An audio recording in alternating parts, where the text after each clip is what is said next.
ಉದ್ದೇಶ ಯಾವ ಉದ್ದೇಶ ಇಟ್ಟಿದ್ದು ಮಾಡ್ತಿದ್ದೇವೆ ಅಂತ ಹೇಳಿದ್ರೆ, ನಾವು ಸಾಧಾರಣವಾಗಿ ನನ್ನ ಒಂದು ಅನುಭವದಲ್ಲಿ ನಾನು ನೋಡಿದ ಹಾಗೆ prevention is better than cure ಅಂತ ಹೇಳಿದ್ರೆ, ನಾವು ಮೊದಲೇ ಕಂಡು ಹುಡುಕಿದ್ರೆ ಎಷ್ಟೋ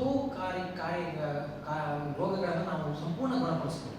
ಆದರೆ ಅನ್ಫಾರ್ಚುನೇಟ್ಲಿ ಏನಾಗ್ತಾ ಇದೆ ಅಂತ ಹೇಳಿದ್ರೆ, ನೋವಿದ್ರೆ ಮಾತ್ರ ನಮ್ಮ ಹತ್ರ ಟ್ರೀಟ್ಮೆಂಟಿಗೆ ಬರ್ತಾರೆ, ಅಥವಾ ಅವರೇ ಸೆಲ್ಫ್ ಮೆಡಿಕೇಶನ್ ಮಾಡಿ ಸರಿಯಾದ ಟ್ರೀಟ್ಮೆಂಟ್ ತಗೊಳ್ಳೋದೇ ಇಲ್ಲ. ಸೊ ಆವಾಗ ರಿಯಲ್ ಪ್ರಾಬ್ಲಮ್ ಸ್ಟಾರ್ಟ್ ಆಗುತ್ತೆ. ನಮ್ಮ ಹತ್ರ ಬರುವಾಗ ಅದು ತುಂಬ ಮಿತಿ ಮೀರಿ ಹೋಗಿರುತ್ತೆ. ಆಗ ಅದರ ಮಾರ್ಟಾಲಿಟಿ ಅಥವಾ ಮಾರ್ಬಿಡಿಟಿ ಜಾಸ್ತಿ ಆಗ್ತಾ ಹೋಗುತ್ತೆ. ಇದನ್ನು ಅರಿತು ನಾವು ಇದನ್ನು ಸ್ಕ್ರೀನಿಂಗ್ ಮಾಡಬೇಕು. ಅಂದರೆ ಕೆಲವೊಂದಷ್ಟು ಕಾಯಿಲೆಗಳನ್ನು ನಾವು ಸಮಾಜದಲ್ಲಿ ಕಂಡು ಹುಡುಕಬೇಕು ಅನ್ನುವ ದೃಷ್ಟಿಯಿಂದ ಈ ರೀತಿಯಾದಂಥ ಆರೋಗ್ಯ ಮಾಹಿತಿ ಶಿಬಿರಗಳನ್ನು ಮಾಡ್ತಾ ಇದ್ದೇವೆ. ಅದರಲ್ಲಿ ಮುಖ್ಯವಾಗಿ ನಾನೊಬ್ಬ ಮೂಳೆ ಡಾಕ್ಟರ್ ಆಗಿ ಈ ಸಂಧಿವಾತ ಮತ್ತು ಮೂಳೆಯ ಸವೆತದ ಬಗ್ಗೆ ಹೆಚ್ಚಿನ ಗಮನವನ್ನು ಕೊಡಬೇಕಂತ ನೋಡಿದ್ವಿ. ಯಾಕೆಂದರೆ ಹೆಚ್ಚಿನವರಿಗೆ ಆಸ್ಟಿಯೋಪೊರೋಸಿಸ್ ಇರೋದು ಗೊತ್ತಾಗೋದಿಲ್ಲ. ಸಾಧಾರಣವಾಗಿ ಎಲ್ಲ ಹೆಂಗಸರಲ್ಲೂ ಸಹಿತ ಮುಟ್ಟು ನಿಂತ ನಂತರ ಅಥವಾ ಮೊದಲೇನೆ ಅದರದ್ದು ಆ ಮೂಳೆಯ ಸವಕಳಿ ಶುರುವಾಗ್ತಾ ಹೋಗುತ್ತೆ. ಅದಕ್ಕೆ ಹಲವಾರು ಕಾರಣಗಳಿದೆ. ಅವರ ಸಣ್ಣಲಿದ್ದಾಗ, ಮಗುವಾಗಿದ್ದಾಗ ಸರಿಯಾಗಿ ಕ್ಯಾಲ್ಸಿಯಂ ಸಿಕ್ಕಿರೋದಿಲ್ಲ, ಅವರ ಆಕ್ಟಿವಿಟೀಸಿಂದಾಗಿ ಅವರ ಮೂಳೆ ಸಂಪೂರ್ಣವಾಗಿ ಬೆಳವಣಿಗೆ ಆಗಿರುವುದಿಲ್ಲ. ಅದಲ್ಲದೆ ಡೆಲಿವರಿ, ಪ್ರೆಗ್ನೆನ್ಸಿ ಟೈಮಲ್ಲಿ ತುಂಬ ಕಾಂಪ್ಲಿಕೇಶನ್ಸು, ವರ್ಕಿಂಗು, ಫುಡ್ ಸರಿಯಾದ ಅಡಲ್ಟ್ರೇಟೆಡ್ ಫುಡ್ ಇತ್ತೀಚಿನ ದಿನಗಳಲ್ಲಿ ಜಂಕ್ ಫುಡ್ಸ್ ತಿಂತಾ ಇದ್ದಾರೆ. ಇವೆಲ್ಲ ಕಾರಣಗಳಿಂದ ಮೂಳೆ ಮೆದುವಾಗ್ತಾ ಹೋಗುತ್ತೆ. ಮೂಳೆ ಮೆದುವಾಗಿ ಕೊನೆಗೆ ಅವರು ಫ್ರ್ಯಾಕ್ಚರ್ ಸ್ಟೇಜ್ನಲ್ಲಿ ಅಥವಾ ಬೆನ್ನು ನೋವಿಂದನೋ ಕಾಲು ನೋವಿಂದನೋ ನನ್ನ ಹತ್ರ ಬರ್ತಾರೆ. ಸೊ ಇದನ್ನು ಅದರಲ್ಲಿ ಎರಡು ಥರದ ಫ್ರ್ಯಾಕ್ಚರ್ಗಳು ಆಗುತ್ತೆ. ಒಂದು ನಾವು ಸಾಧಾರಣವಾಗಿ ಬಿದ್ದಾಗುವಂಥ ಫ್ರ್ಯಾಕ್ಚರು, ಅದನ್ನು ಫಾಲ್ ಆ್ಯಂಡ್ ಫ್ರ್ಯಾಕ್ಚರ್ ಅಂತೀವಿ. ಮತ್ತೊಂದು ಫ್ರ್ಯಾಕ್ಚರ್ ಆ್ಯಂಡ್ ಫಾಲ್ ಅಂತ, ಅಂದರೆ ಆಸ್ಟಿಯೋಪೊರೋಸಿಸ್, ಮೂಳೆ ಸಂಪೂರ್ಣ ಮೆದುವಾಗಿ ಫ್ರ್ಯಾಕ್ಚರ್ ಆಗಿ ಮನುಷ್ಯ ಬೀಳ್ತಾರೆ. ಇದನ್ನೆಲ್ಲ ಅವಾಯ್ಡ್ ಮಾಡ್ಬೋದು.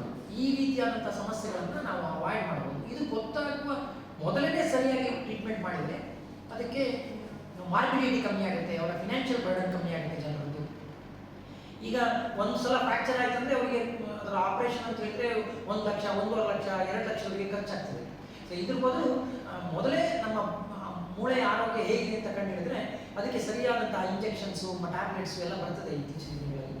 ಅದನ್ನು ಕೊಟ್ಟರೆ ಸಿಗ್ನಿಫಿಕೆಂಟ್ ಆಗಿ ಈ ರೀತಿಯಾದಂಥ ಫ್ರ್ಯಾಕ್ಚರ್ಗಳನ್ನು, ಮಾರ್ಬಿಡಿಟಿಯನ್ನು ನಾವು ಕಂಟ್ರೋಲ್ ಮಾಡ್ಬೋದು. ಅದಕ್ಕೆ ಒಂದು ಬೋನ್ ಮಿನರಲ್ ಡೆನ್ಸಿಟಿ ಟೆಸ್ಟ್ ಅಂತ ಮಾಡ್ತೇವೆ. ಅದು ಸಿಂಪಲ್ ನಾನ್ ಇನ್ವೇಸಿವ್ ಟೆಸ್ಟ್. ಅದರಲ್ಲಿ ಯಾವ ಏನು ಚುಚ್ಚುವಂಥದ್ದು, ನೋವು ಮಾಡುವಂಥದ್ದು ಇಲ್ಲ. ಜಸ್ಟ್ ಒಂದು ಸ್ಕಾಲಲ್ಲಿ ಸ್ಕ್ಯಾನ್ ಮಾಡಿದರೆ ನಿಮಗೆ ನಿಮ್ಮ ಹೇಗಿದೆ ಅಂತ ಗೊತ್ತಾಗುತ್ತೆ, ಅವರ ಬೋನಿನ ಹೆಲ್ತ್. ಅದರ ಆಧಾರದ ಮೇಲೆ ಅವರಿಗೆ ಟ್ಯಾಬ್ಲೆಟ್ಗಳನ್ನು ಕೊಡ್ಬೋದು. ಸೊ ಹಾಗಾಗಿ ಇದು ಎಲ್ಲೆಲ್ಲಿ ಈ ಥರ ಕ್ಯಾಂಪ್ ಆಗ್ತಾ ಇರುತ್ತೆ ಅದರ ಅಡ್ವಾಂಟೇಜನ್ನು ಎಲ್ಲ ಜನರು ತಗೊಬೇಕು. ಅದು ಅತ್ಯಂತ ಸಿಂಪಲ್, ಸುಲಭವಾಗಿ ಮಾಡುವಂತಹ ಒಂದು. ಅದಾದ ಮೇಲೆ ತುಂಬ ಮೂಳೆ ಮೆದುವಾಗಿದೆ ಅಂದರೆ ಒಂದು ಇಂಜೆಕ್ಷನ್ ಬರ್ತಿದೆ, ವರ್ಷಕ್ಕೊಂದು ಕೊಡುವ ಇಂಜೆಕ್ಷನ್ ಒಂದಿದೆ, ಝೊನಾಟೋನಿಕ್ ಆಸಿಡ್ ಹೇಳಿ. ಅದನ್ನು ಕೊಟ್ಟರೆ ಅವರಿಗೆ ಈ ರೀತಿಯಾದಂಥ ಫ್ರ್ಯಾಕ್ಚರ್ಗಳು, ಬೆನ್ನೋವುಗಳು, ಕಾಲು ನೋವುಗಳು ಅಥವಾ ಮಸಲ್ಸಲ್ಲಿ ಆಗುವಂಥ ಎಳೆತಗಳು, ಸ್ನಾಯು ಎಳೆತ ಅಂತ ಏನು ಕರಿತೇವೆ, ಅದು ಕಮ್ಮಿ ಆಗುತ್ತೆ. ಅದಲ್ಲದೆ ಇತ್ತೀಚಿನ ದಿನಗಳಲ್ಲಿ ಎಲ್ಲರೂ ಸಹಿತ ಸೆಡೆಂಟರಿ ಲೈಫ್ ಇರೋದ್ರಿಂದ, ಎಕ್ಸಸೈಸ್ಗಳು ಕಮ್ಮಿ ಆಗಿರೋದ್ರಿಂದ ವಿಟಮಿನ್ ಡಿ ಅಂಶ ತುಂಬ ಕಮ್ಮಿ ಇರುತ್ತೆ. ಸೊ ಹಾಗಾಗಿ ಆ ವಿಟಮಿನ್ ಡಿಯ ಕೊರತೆಯನ್ನು ಸಹಿತ ಇದರಲ್ಲಿ ನೀಗಿಸಲಿಕ್ಕೆ ಸಾಧ್ಯ ಆಗಿದೆ. ಇದನ್ನು ಕಂಡುಹಿಡಿಯುವ ಒಂದು ಉದ್ದೇಶ. ಅಷ್ಟೇ ಅಲ್ಲದೆ ಬರೀ ಉಡುಪಿ ಮಾತ್ರ ಅಲ್ಲದೆ ಉಡುಪಿಯ ಸುತ್ತಮುತ್ತಲ ಜಿಲ್ಲೆಗಳಲ್ಲಿಯೂ ಸಹಿತ ಶೃಂಗೇರಿ, ಕೊಪ್ಪ, ನರಸಿಂಹರಾಜಪುರ ಆ ಥರದ ಜಾಗಗಳಿಗೂ ಸಹಿತ ನಾವು ಹೋಗಿ ಕ್ಯಾಂಪ್ಗಳನ್ನು ಮಾಡಿ ಸಾಕಷ್ಟು ಆರೋಗ್ಯ ಮಾಹಿತಿಯನ್ನು ಮಾಡ್ತಾ ಇದ್ದೇವೆ. ಇದು ಒಂದು ಸಾಮಾಜಿಕ ಜವಾಬ್ದಾರಿಯಾಗಿ ನಾವು ಮಾಡ್ತಾ ಇದ್ದೇವೆ. ಈ ವರ್ಷ ಉಡುಪಿಯಲ್ಲಿಯೇ ಒಂದು ಆರೋಗ್ಯ ಮಾಹಿತಿ ಹಾಗೂ ತಪಾಸಣಾ ಶಿಬಿರವನ್ನು ಮಾಡಬೇಕು ಹೇಳಿ ನಿರ್ಧಾರ ಮಾಡಿದರು. ಅದು ಬರುವ ಫೆಬ್ರವರಿ 12ರಂದು ಬುಧವಾರ ಶಾರದಾ ಕಲ್ಯಾಣ ಮಂಟಪ, ಜ್ಞಾನ ಮಂದಿರ ಅಲ್ಲಿ ಈ ಕಾರ್ಯಕ್ರಮವನ್ನು ಬೆಳಿಗ್ಗೆ 9 ಗಂಟೆಯಿಂದ ಸಾಯಂಕಾಲ 6 ಗಂಟೆವರೆಗೆ ಮಾಡ್ತಾ ಇದ್ದೇವೆ.